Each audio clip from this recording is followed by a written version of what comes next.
ouvindo a palestra do Rodney semana passada, me veio à mente esse grande ensino que o irmão Antônio Green nos fez em determinadas aulas, né? Eu queria dividir com vocês hoje esse pensamento. Ele vai sempre nos lembrar que nós, seres humanos, todos nós, seres humanos, viemos à Terra encarnados em busca de utilizar desses instrumentos que a Terra nos propõe, das instruções que a Terra nos propõe, para que nós possamos sair daqui melhores do que chegamos sempre. E nessa materialidade vamos viver a nossa espiritualidade. E estando na Terra, nós vamos viver a vida da Terra, que não tem nada de linearidade. A nossa vida aqui na Terra nunca vai ser sempre num plano linear. Nós vamos sempre encontrar os nossos altos e baixos. Viemos aqui como espírito encarnados justamente para fazer esses aprendizados. Nesses atritos nós vamos fazer esses aprendizados. E é nesses atritos que nós vamos aprender também a construir coletivamente. Nós vamos aprender que nós dependemos uns dos outros. A gente já chega aqui dependendo de um ser que é o nosso pai e a nossa mãe. Nós precisamos dele para estar aqui. Para vir à Terra, nós precisamos de alguém, que é o nosso pai e a nossa mãe. E nessa vivência da Terra, nós construímos juntos. Nós vamos construir relações sociais. Nessas construções de relações sociais, nós vamos esperar que cada um que convive conosco faça a sua parte, né? Nós vamos criar expectativa de que cada um faça a sua parte. E nós vamos ter esperança de que nós vamos cumprir a nossa parte. Mas nessas relações que nós fazemos, nessa criação social, nesse criar expectativa, criar esperança, nós podemos nos deparar e criar até frustrações. Nós podemos cometer atos falhos e podemos ter irmãos nossos que cometem atos que nós consideramos falhos, né? Quem já não se deparou com isso? E quando nós nos deparamos com esses atos falhos, ou com os nossos próprios atos, que às vezes acreditamos que sejam falhos, nós podemos criar em nós verdadeiras prisões. Nós vamos nos datar, nos colocar naquele lugar e nós vamos conseguir fazer justamente aquilo que nós viemos na Terra fazer, que é o nosso processo evolutivo, progresso moral. Imagine vocês que eu, Marco, passei um bom tempo. A minha turma de infância, ao lugar que eu fui criado, sempre teve uma festinha. As pessoas se reuniam todo ano ali para memorar, né? Juntos, comemorar junto, aquela vida que nós tivemos na infância. E eu passei muito tempo sem ir nessa festa porque tinha uma pessoa lá que eu supostamente não engolia, não dava conta daquela pessoa. E aí, graças a Deus, eu conheci a doutrina espírita, que me trouxe essa mensagem, e eu consegui repensar isso tudo. Jesus nos deixa um grande ensinamento. Ele nos diz: se perdoardes aos homens as falhas que cometem contra vós, também o vosso Pai vos perdoará as falhas. Mas se não perdoardes os homens quando vos tenha ofendido, vosso Pai Celestial também não vos perdoará as falhas. Isso quer dizer que nós temos um Deus que julga? Nós vamos ver que não. Nós vamos ver que não. E utilizando de uma das preces que Jesus nos ensina a fazer, quando nós não temos condições de nós, por nós mesmos, conversar com o nosso Pai, pelas nossas ideias, pelo nosso diálogo, que é o Pai Nosso, nós vamos nos dirigir a Deus e pedir: Pai, perdoe as minhas falhas à medida que eu perdoo a falha do meu irmão. Perdoe as minhas falhas à medida que nós perdoamos a quem nos tem ofendido, vamos dizer assim. Não é isso? Essa prece nos traz, tanto qualitativamente quanto quantitativamente, uma oportunidade ímpar da gente pensar. Credores, devedores, ofensas, ofendidos. O que isso representa em nossas vidas? Ela nos traz uma oportunidade de nós repensarmos essa caminhada na nossa terra, para que nós vamos em direção àquilo que Jesus nos ensina, que ele chama de verdadeira felicidade ou bem-aventurança. Sermos efetivamente felizes. Será que quando nós agimos com falha, quando nós agimos e falhamos, nós tivemos, quando nós agimos, a compreensão de todos os possíveis reflexos dos nossos atos?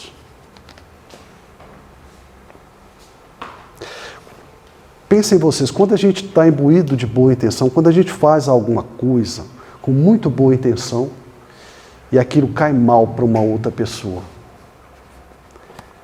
você fica até sem compreender. Poxa, eu fiz com tanta boa vontade. Por que ela compreendeu assim? Será que eu tinha compreensão de aquele ato meu poderia refletir aquilo que aquela pessoa conseguiu entender? Será que eu já tive essa visão de tudo?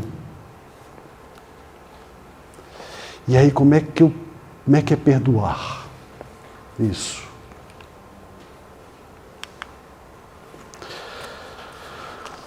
Para eu perdoar, ou para nós pensarmos no perdão, nós temos que fazer a compreensão, seja do ato, seja da pessoa, seja dos fatos. Mas nós devemos fazer essa compreensão, ou seja, compadecer, ir para o miseratius. Mas fazer uma compreensão íntima, que aqui vai ser representado pelo coração, o cordis. Miseratius cordis, misericordioso, fazer a compreensão lá no seu íntimo. Porque se você não fizer a compreensão na sua essência, muito provavelmente o fato, a pessoa, a situação, ela vai ficar ali, datada em você. Imagine nesse fato, imagine que aconteceu ou tenha acontecido, algo que você fez de bom grado, de bom coração, e que a pessoa considerou como falho. Por que você fez isso comigo? E você estava ali todo de boa intenção. Sai desse lugar dos fatos, olha para você, isso acontecendo. Veja você, veja a pessoa, tente analisar essa situação com os olhos de hoje. Você vai compreender que naquele momento as pessoas que estavam ali envolvidas, que é você e mais um, não chegou a considerar todos os reflexos dos atos, daquele ato. Toda a possibilidade que aquele ato poderia promover. E nós vamos entender por quê.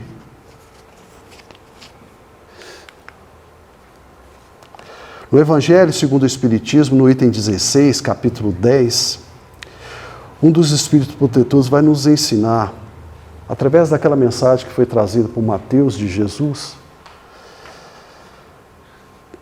que Deus não é um julgador. Se Deus vai nos perdoar, isso quer dizer o quê? Compreensão. Compreensão na sua essência. Misericórdia. Miseratius cordis. Os Espíritos vão dizer assim: todos vós tendes maus pendores a vencer, defeitos a corrigir, hábitos a modificar. Todos tendes um fardo mais ou menos pesado a alijar, para poder desgalgar o cume da montanha do progresso. Por que então haveríeis de mostrar-vos tão clarividente em relação ao próximo e tão cego com relação a vós mesmos? Sedes indulgentes com as falhas alheias, qualquer que elas sejam, Não julgues com a severidade, senão as vossas próprias ações, e o Senhor usará de indulgência para convosco, como de indulgências houverdes usados para com outros. Como é que nós vamos sermos misericordiosos? Como é que nós vamos dar indulto para aquela situação? Como é que nós vamos perdoar, esquecer aquela situação e partir dali para frente?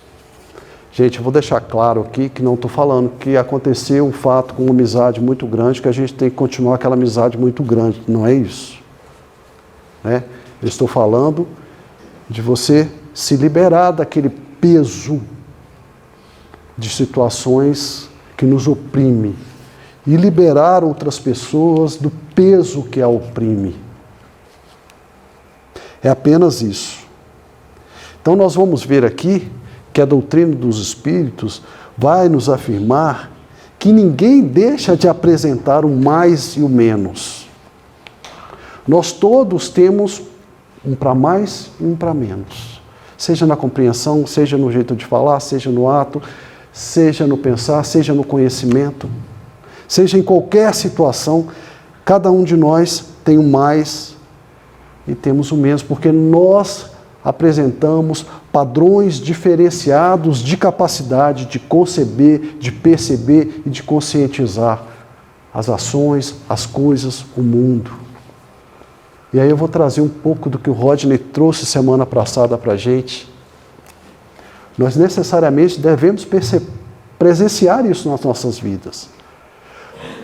A maioria das vezes nós concebemos as coisas, nós temos uma ligeira ideia das coisas, das pessoas, dos fatos, do mundo. Quando nós alcançamos um pouco mais, nós percebemos e trazemos aquilo para a nossa vida. Fazemos percepção do que está acontecendo, fazemos percepção das ações, dos atos. E como o Rodney bem lembrou, o irmão Green diz para a gente, conscientizar, ter a consciência plena disso é muito pouco. Em média 2%, 0,75%, não sei o que o Rodney falou. É muito pequeno, nós vivemos a grande maioria das vezes na nossa vida na concepção e na percepção das coisas. Porque conscientizar requer de nós uma integralização do nosso ser.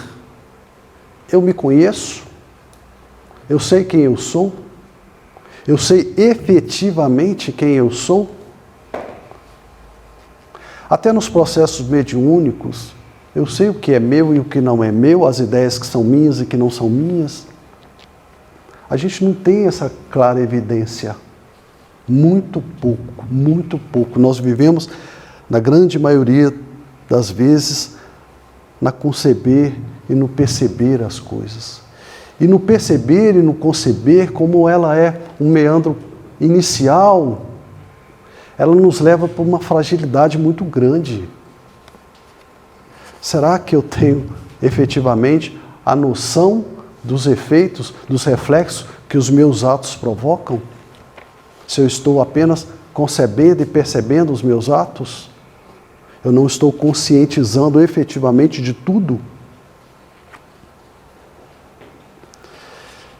Então, conceber, ter uma ideia, formular uma ideia, será que é isso, gente? Sabe quando a gente está assim?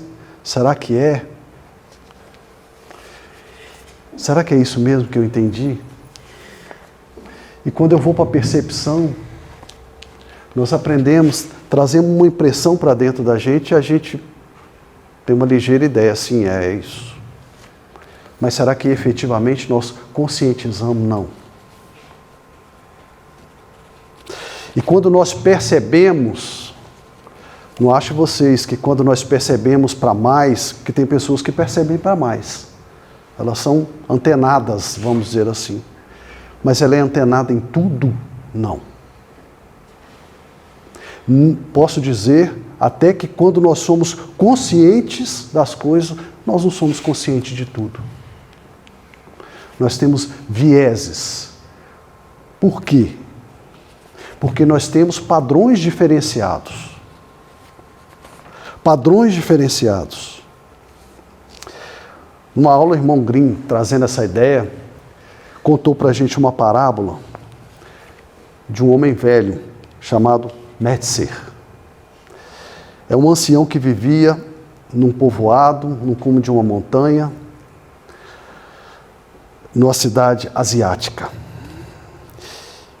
Ele vivia um senhor idoso que vivia com seu filho mais jovem. E os dois só tinham um cavalo de bem material.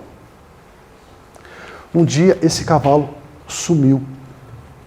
E aí todos os moradores daquela aldeia, que eram poucas pessoas, subiram para o cume da montanha para dizer para eles que estavam sentindo com a perda que eles tiveram, com a má sorte.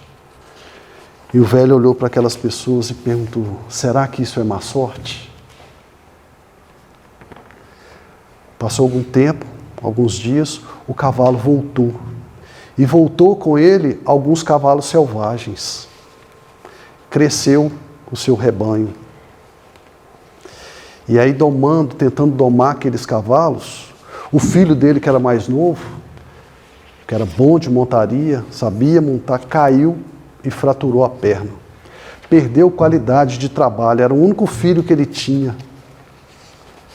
E quando esse rapaz machucou, subiu todo mundo e disse: viemos lamentar a má sorte, te dar nossos sentimentos. E o velho perguntou: será que isso é má sorte? Passou algum tempo, todos os jovens daquela região foram convocados para a guerra. E o filho dele não pôde ir para a guerra porque tinha um problema na perna. Irmão Grimm traz essa ideia para a gente para mostrar as diversas formas que se tem de ver a vida. Nós podemos pensar igual? Será que nós pensamos todo mundo igual? Não. Conseguimos ver o todo? Não. Conseguimos ver vieses, matizes. Por quê, gente? Porque aqui na Terra a nossa capacidade de perceber e de conceber as coisas, ela está muito ligado à nossa cultura. E a nossa cultura nos ensina a dialeticidade cartesiana, o dualismo cartesiano. Nós vamos ver que desde sempre, dentro de uma cultura, dentro de uma comunidade, vai ter o que é certo e o que é errado. E nós aprendemos o que é certo e o que é errado. Nós só temos dois lados, o certo e o errado. E a gente vem aprendendo isso. E nessa visão dicotômica, a gente deixa de ver principalmente o quê? A singularidade do espírito. Nós todos viemos à Terra para fazer aprendizados, não é isso? Falei lá no começo. Nós estamos aprendendo igual? Não, cada um de nós tem a sua singularidade, nós somos únicos, nós somos indivíduos. Como é que pode existir só dois lados com essa imensidão de indivíduos? Será que quando sairmos da Terra vamos sair, uma turma sai desse lado, outra turma sai desse lado? Nós vamos massacrar um dos princípios da doutrina espírita, que é a grande oportunidade que Deus nos dá de vir à Terra, reencarnarmos na Terra para fazer aprendizado. Porque a reencarnação serve para isso, para cada um de nós fazer o seu olhar, o seu aprendizado, ter a sua impressão. Mas a cultura vai nos moldando e nos dizendo: isso é certo e isso é errado. E nós continuamos olhando por uma pequena fresta. Esse é o certo, esse é o errado, esse é meu jeito de ver. Se esse é meu jeito de ver, o outro jeito de ver está errado. Será? Será que isso é má sorte? Será que todos os cavalos vindo em rebanho era bom?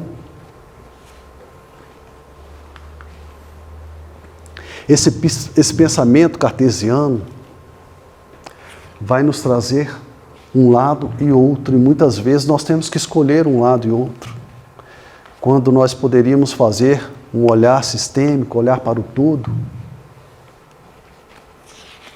Tem uma charge que eu acho muito interessante, do Brown. Se estamos lutando pelo que é certo, por que eles estão lutando tão arduamente pelo que é errado?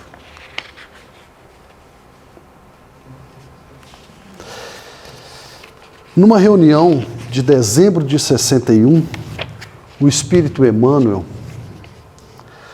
nos diz que de ponta a ponta da Terra vibra, cadente, a forja da evolução. Estamos todos num processo de evoluir, de progresso. Problemas solucionados abrem campo a novos problemas. Horizontes abertos descerram horizontes mais amplos. E na arena da imensa luta, o Espírito é a obra-prima do universo, em árduo burilamento. Nada está pronto. E quando nós achamos que alcançamos, o horizonte se abre e você percebe que o mundo é maior, que a coisa é maior. E você precisa de caminhar mais. E nós estamos ali, todos nós, cada um ser humano vivente na Terra está em árduo burilamento.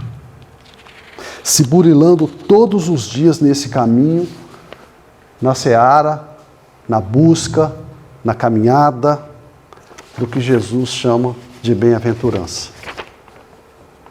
Fazendo os seus alcances possíveis, utilizando do seu livre-arbítrio, outro princípio da doutrina espírita.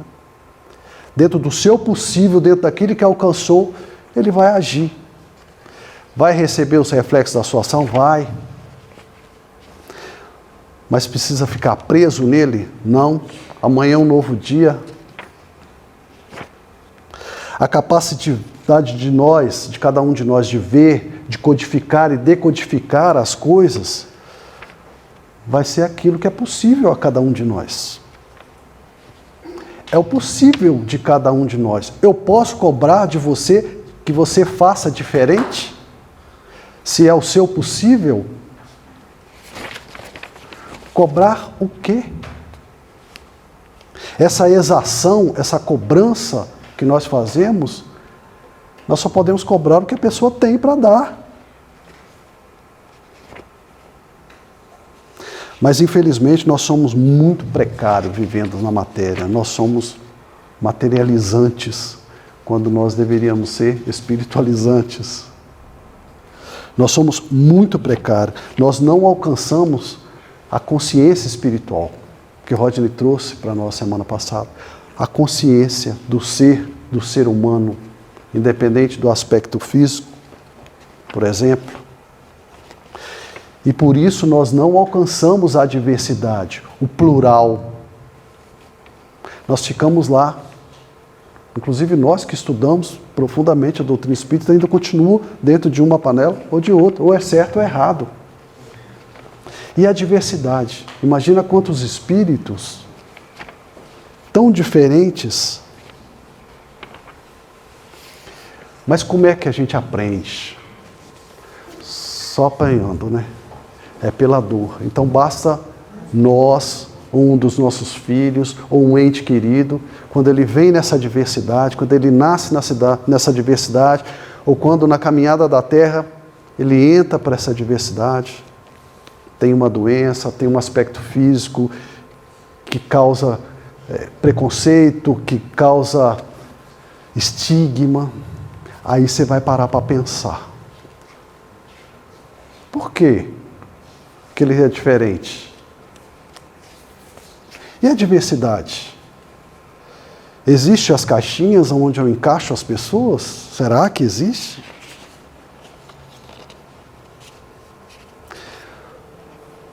O irmão Grimm vai dizer para a gente, no processo espiritista, a verdade é um conceito básico, que pela procura se renova.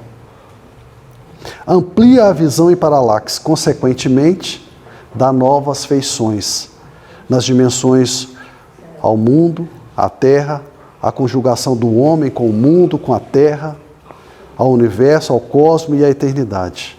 É uma linguagem aberta, onde se planifica a necessidade de se compreender por conceitos novos a mudança. A verdade, quando a gente procura a verdade, quando nós nos aproximamos daquilo que nós entendemos com verdade, ela amplia nossos horizontes e nós vamos ver que a verdade está mais adiante. Nós precisamos ir mais. Quando nós chegamos lá, próximo da verdade, ela amplia melhor os nossos horizontes e a gente vai entender que precisamos caminhar um pouco mais nessa relação com o outro, com o mundo, com o universo, com o cosmos. E nesse entender, diz ele, nesse compreender por ideias novas, por conceitos novos, nós vamos entender mudança. Então, refletindo sobre o diverso, que faz aumentar e que pede mudança, ele vai falar da visão em paralaxe.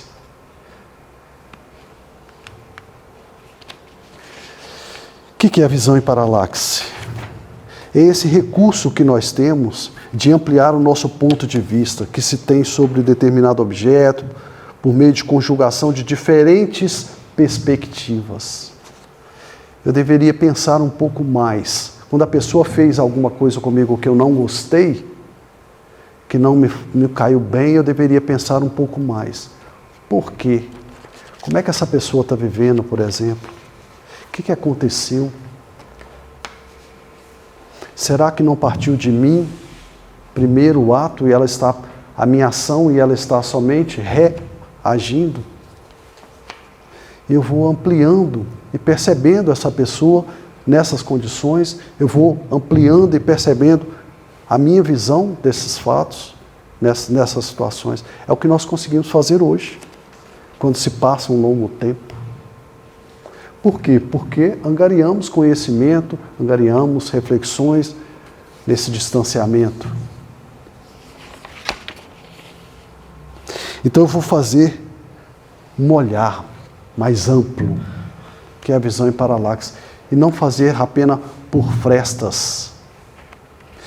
E a visão em paralaxe, ela nos convida a repensar, a olhar de novo,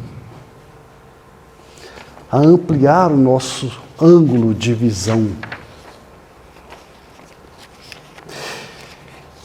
E mais do que ampliar o nosso ângulo de visão, Marina Fidelis vai falar para a gente: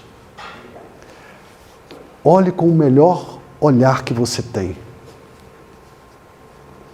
Olha o que de bom aquela pessoa tem. Olha o que de bom aquele fato trouxe. Porque senão, se você pensar com o pior, você vai estar alimentando o mundo com o pior que você tem. E aí aquela construção social que nós fazemos, que constrói caixinhas, elas vão aumentando. Nós não vamos dar os nossos melhores alimentos para, inclusive, trazer a diversidade.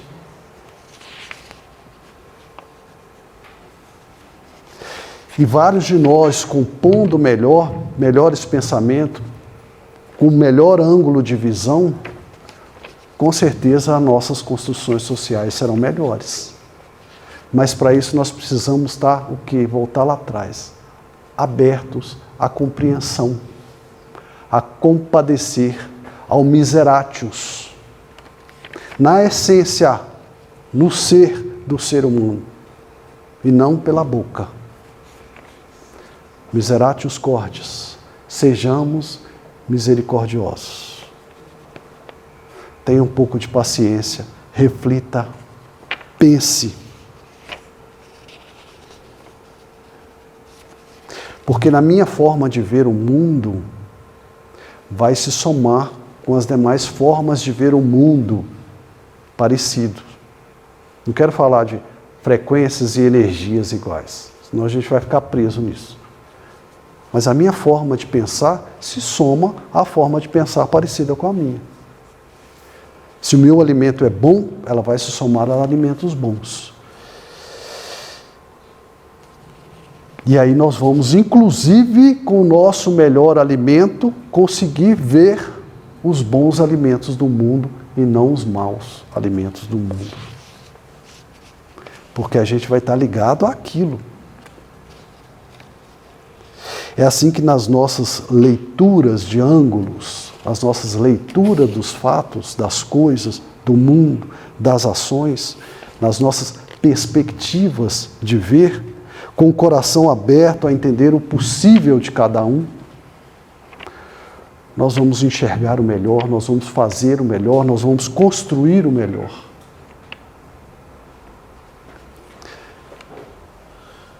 Eu trouxe... Essa maçã está apetitosa ou não? Vai depender do ângulo de vista. Se você olhar por cima, ok, mas se olhar por baixo... Será que você viu a maçã por inteira? Será que você conseguiu fazer o olhar em paralaxe? A visão em paralaxe? Para determinadas pessoas não vai dar certo, para outras já abocanha sem pensar.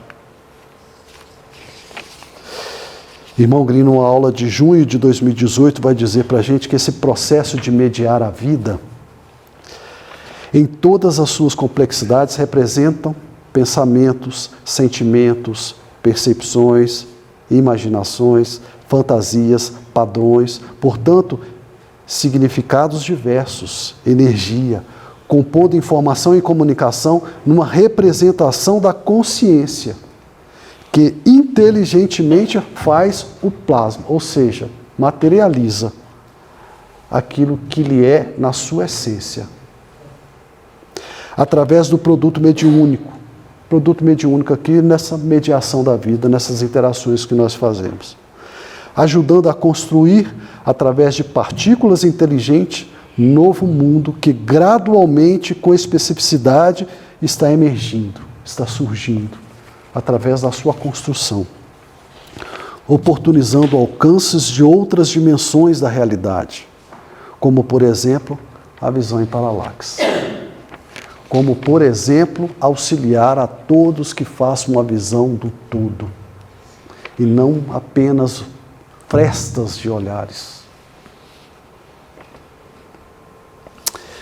Eu sei que não é fácil, não é simples, mas é um assunto muito bom para a gente pensar se nós queremos efetivamente construir um mundo melhor para os nossos filhos.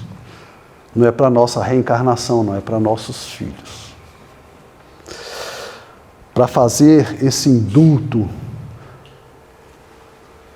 para dissolver essa exação, essa cobrança, para apagar da nossa memória, né, que às vezes é muito eletiva, queremos até escolher o que fica e o que não fica, da suposta dívida de alguém, ou dessa dívida dessa pessoa com o outro, com o mundo, nós temos que verdadeiramente encarar em nós e nas pessoas o que é possível a cada um de nós, sabendo que nós vivemos efetivamente na diversidade. Cada um de nós é um ponto de consciência, é um ponto de capacidade.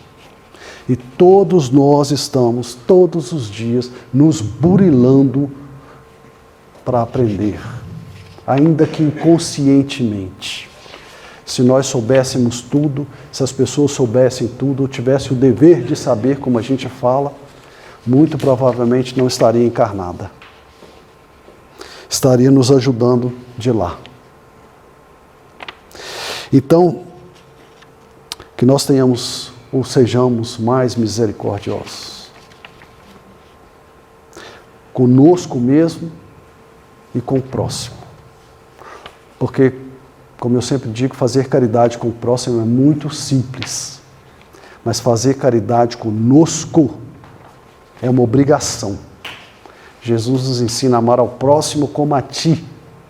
A ti é o parâmetro. Se nós não sabemos quanto nós nos amamos, muito provavelmente não saberemos amar a ninguém. Que nós sejamos mais misericordiosos, que nós possamos criar as possibilidades de indulgência, para nos permitir apagar essa ideia de credores e devedores. Porque todos nós estamos em aprendizado. Enquanto nós estivermos nessa dicotomia de que só existe um lado certo e um outro lado errado, um dia nós vamos estar do lado de cá e outro do lado de lá. Nós nunca vamos estar sempre do mesmo lado. E isso pode não ser bom, não. Principalmente quando a gente estiver do lado errado. Então peço a todos que reflitam sobre esse assunto, para que nós possamos construir mentalidade. Muito obrigado a todos. Vamos agora para o momento do passe.